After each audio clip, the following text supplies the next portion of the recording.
Good morning, everybody. It's Brother Bride here. I'm going to get this thing going here, and I'm going to talk about this Fisher, what is it, RS-2010 receiver, but I want to get the music going here so you guys can hear it. This is an excellent sounding turntable, okay? The cartridge and turntable, it's just, I'm really happy with the way it sounds, okay? These are the Electro Voice speakers, I think model 13. These are excellent sounding speakers, and I do have the grills on them, but it really doesn't matter a whole lot, especially not for the video. But I wanted to talk about this receiver. Where's the model number? Right here. Let me see if we can get it down there. Yeah, RS-2010. This is made back in probably 75, 78 or something. This was considered, you know, a monster receiver back then, okay? Back then they had these monster receiver wars going on. And this is a Fisher. It's called the Studio Standard. It's a beautiful receiver, and it's an excellent receiver, okay? I'm going to critique this receiver.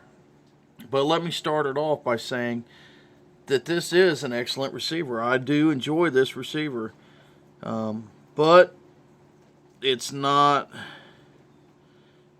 Trying to get this thing to focus a little better here for you guys. But it's definitely not as... doesn't sound as good as some of them. Like the Pioneer. I think the engineering and stuff on the Pioneer is just a little better. A lot of people will say that this is a Sanyo manufactured receiver, and it might have been engineered by some of the people that engineered some of the Sanyos, but you got to understand something. It's a Japanese it's a Japanese receiver, okay? It's a Japanese receiver. These things were mass produced over in Japan, and a lot of different factories made the same things. They just rebranded them, okay?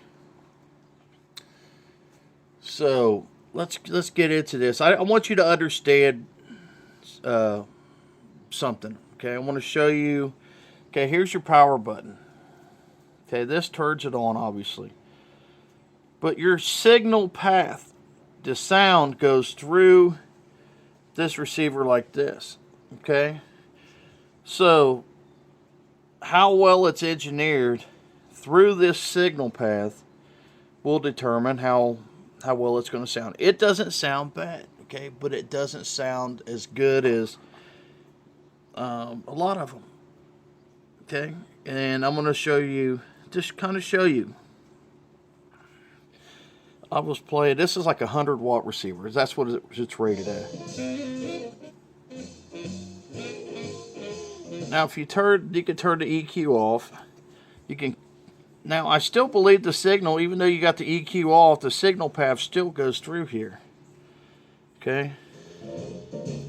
God knows I love you. So right now it's off. I have the loudness is off. The subsonic filter is on. Let's turn that off.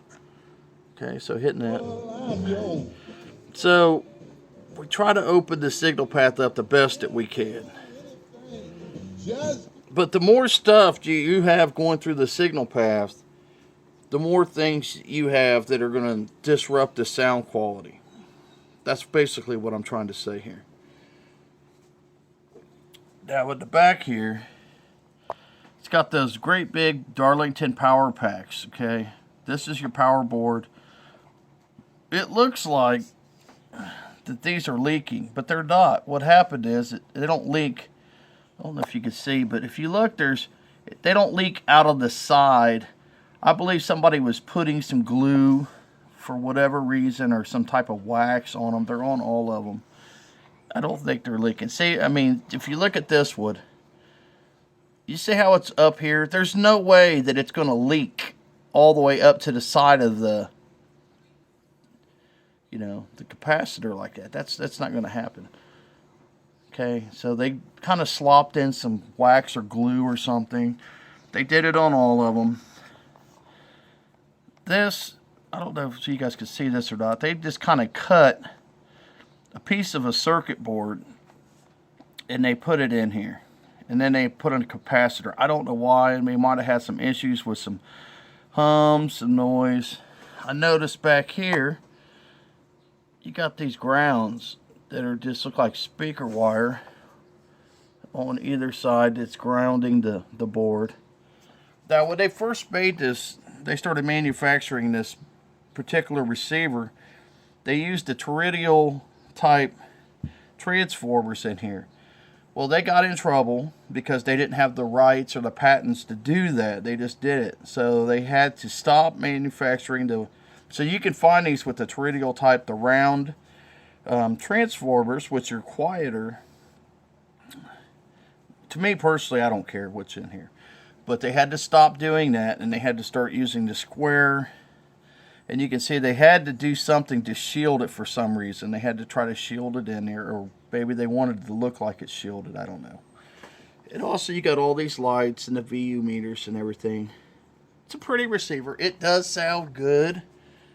But I'll tell you right now, if I put this thing up against my Sansui AU555, my Sansui's going to own it. It's just going to own it, man, because the way it's manufactured. But yeah, I want you to understand the signal path. Power, then it goes to your speakers. Which speakers are you going to select? Then you got the EQ. The signal path is going this way. Okay. Then you got the EQ. Then you have the selector switch. Do you want the EQ on or off? You want FM mute. You got some filters here. You got tape A and B. You got mono and loudness. Okay. It's a little dirty. Let me turn.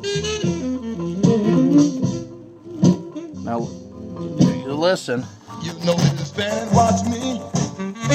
It is a little dirty. I got the cover off. I was kind of trying to clean it out a little bit.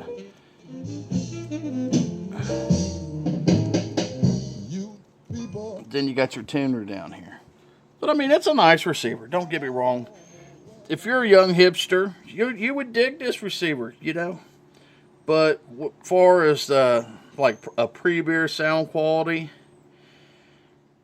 I would say that this thing would probably sound much better with some big old house speakers, okay? Because these speakers are some old, you know, Alnicos, and this thing's really not going to shine with some little Alnicos, okay? You need some big old house speakers to get those Darlington packs rocking and rolling. You know, there's not much insulation back here forest on the power pack either. They just filled it full of capacitors and, you know, chopped up cut circuit boards and stuff like that to try to quiet it down. It's clean though. I mean, this thing, for being as old as it is, I've got a really nice clean. Now they made a bigger one. It's the 2015, which I think is like 150 watts a channel, which those are super rare. But this thing was basically just made to piss your neighbors off. I mean, you put some big old house speakers on this, and it's gonna rock and roll, baby. It's gonna do it. You're not gonna get like, you know, some superior. I would rather have a really good tasting wine than have a whole truckload of mediocre wine. You know what I'm saying? I would rather have a glass of nice wine. This thing, it's not a glass of great wine, but it's a nice receiver. It is pretty though. You know when I'm gone, they gonna laugh in your face.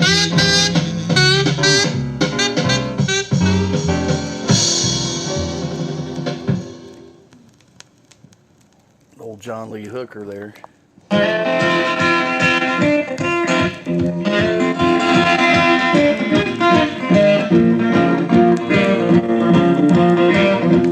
Now that's with the EQ off. Let's turn it on. I actually got the EQ bumped up a little bit so we can get a little bit more out of the mid.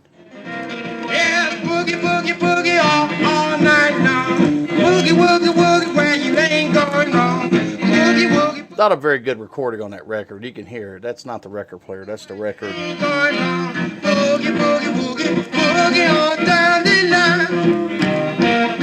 I gotta talk now. But you know, I didn't spend a lot of money on this receiver, and you can find these receivers for a good price.